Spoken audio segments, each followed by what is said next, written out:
ഞാനിപ്പോൾ ഫോണിന്റെ സെറ്റിംഗ്സിൽ ഇങ്ങനെ തോണ്ടിക്കൊണ്ടിരിക്കുകയാണ്. സെറ്റിംഗ്സിൽ ഇങ്ങനെ തോണ്ടിക്കൊണ്ടിരിക്കുന്നേരം നിങ്ങൾക്ക് കാണാം ഇവിടെ ഇങ്ങനെ ഒരു വീഡിയോ പ്ലേ ആവുകയും ചെയ്യുന്നുണ്ട്. ഇതിപ്പോൾ ഞാൻ സെറ്റിംഗ്സ് എന്നല്ല, എവിടെ പോയാലും വാട്സപ്പ് തുറന്നാൽ, അതുപോലെ ഫേസ്ബുക്ക് പോയാൽ, എവിടെ പോയാലും ഫോണിൻ്റെ ഏത് ഭാഗത്ത് പോയാലും ഈ വീഡിയോ ഇവിടുന്ന് ഇങ്ങനെ കളിക്കുകയും ചെയ്യും. ഇത് ഗ്യാലറിയിലുള്ള വീഡിയോ അല്ല, യൂട്യൂബിലെ സാധാരണ നമ്മൾ ഉപയോഗിക്കുന്ന യൂട്യൂബിലുള്ള ഒരു വീഡിയോ ആണ് ഇങ്ങനെ പ്ലേ ചെയ്യുന്നത് പോപ്പപ്പായിട്ട്. എങ്ങനെ അത് ഓഫാക്കട്ടെ. എങ്ങനെ യൂട്യൂബിലുള്ള വീഡിയോ നമുക്ക് പോപ്പപ്പായിട്ട് പ്ലേ ചെയ്യിക്കാം, അതാണ് ഇന്നത്തെ ഈ വീഡിയോ. തീർച്ചയായിട്ടും നിങ്ങൾക്ക് ഉപകാരപ്പെടും. അതുകൊണ്ട് വീഡിയോ മുഴുവനായിട്ട് കാണുക, കണ്ടിട്ട് അഭിപ്രായം അറിയിക്കുക.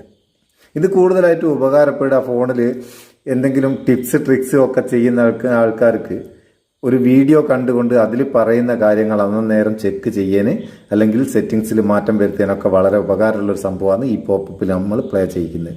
വീഡിയോ കണ്ടുകൊണ്ട് തന്നെ സെറ്റിങ്സിലേക്കോ എവിടത്തേക്ക് വേണമെങ്കിലും പോകാം. അപ്പോൾ ഇതിന് നിങ്ങൾ ചെയ്യേണ്ടത് എന്താ വെച്ചാൽ യൂട്യൂബ് തുറക്കുക. യൂട്യൂബ് തുറന്നിട്ട് ഏത് വീഡിയോ ആണോ നിങ്ങൾക്ക് പോപ്പപ്പ് കാണേണ്ടത് ആ വീഡിയോ എടുക്കുക. വീഡിയോ എടുത്തതിന് ശേഷം അതിൻ്റെ താഴെ ഷെയർ എന്നുള്ള ഒരു ബട്ടൺ കാണാം, ആ ഷെയർ ഞെക്കുക. ഷെയർ ഞെക്കിയാൽ മിക്കവാറും എല്ലാവരുടെ ഫോണിലുള്ള സംഭവമാണ് VLC പ്ലെയർ. വീഡിയോ പ്ലേ ചെയ്യിക്കാൻ അധികം ആൾക്കാരും VLC പ്ലെയർ ആണ് ഉപയോഗിക്കുക. നമ്മളെ ഫോണിൽ സപ്പോർട്ടാകാത്ത ഒട്ടുമിക്ക വീഡിയോ ഫോർമാറ്റുകളും സപ്പോർട്ടാകുന്ന ഒരു വീഡിയോ പ്ലെയറാണ് VLC പ്ലെയർ. അത് നിങ്ങളെ ഫോണിൽ ഇല്ലാന്നുണ്ടെങ്കിൽ ലിങ്ക് ഡിസ്ക്രിപ്ഷനിലുണ്ട്, അവിടെ നിന്ന് ഡൗൺലോഡ് ചെയ്യുക. അത് ഡൗൺലോഡ് ചെയ്തിട്ട് പ്രത്യേകിച്ചൊന്നും ചെയ്യേണ്ട, നമുക്ക് ഡയറക്റ്റ് വീഡിയോ പ്ലെയർ ആയിട്ട് ഉപയോഗിക്കാം. അതിനുശേഷം എന്ത് ചെയ്യുക, ഷെയർ ഞെക്കിക്കഴിഞ്ഞാൽ ഇവിടെ നമ്മളെ ഫോണിൽ ഏതിലേക്കൊക്കെ ഷെയർ ചെയ്യാന്നുള്ള എല്ലാ ഓപ്ഷൻസും വരും. അതിൻ്റെ കൂടെ നിങ്ങൾക്ക് കാണാം പ്ലേ വിത്ത് VLC എന്ന് പറഞ്ഞിട്ട് ഒരു സംഭവം. നമ്മളെ VLC പ്ലെയർ ആണിത്. ഇവിടെ ഈ പ്ലേ വിത്ത് VLC എന്നുള്ള അതിൽ ഞെക്കി കൊടുക്കുക.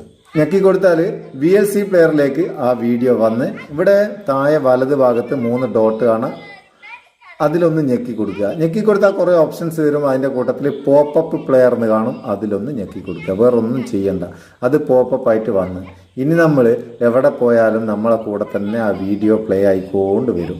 അടിപൊളി പരിപാടിയല്ലേ? അപ്പോൾ ഈ വീഡിയോ നിങ്ങൾക്ക് ഉപകാരമാണെന്ന് തോന്നിയിട്ടുണ്ടെങ്കിൽ നിങ്ങളെ ചങ്ങായിമാർക്കൊന്ന് ഷെയർ ചെയ്ത് കൊടുക്കുക. ഇഷ്ടപ്പെട്ടിൻ്റെ ഒരു ലൈക്കും കൊടുത്തേക്ക്. പാവം നമുക്ക് ഒരു ബൂസ്റ്റ് ആയിക്കോട്ടെ. നമുക്ക് അടുത്ത വീഡിയോയിൽ നല്ല സെഗ്മെന്റ് കാണാം. നിങ്ങളുടെ സ്വന്തം Muthus Meppayur. Thank you so much.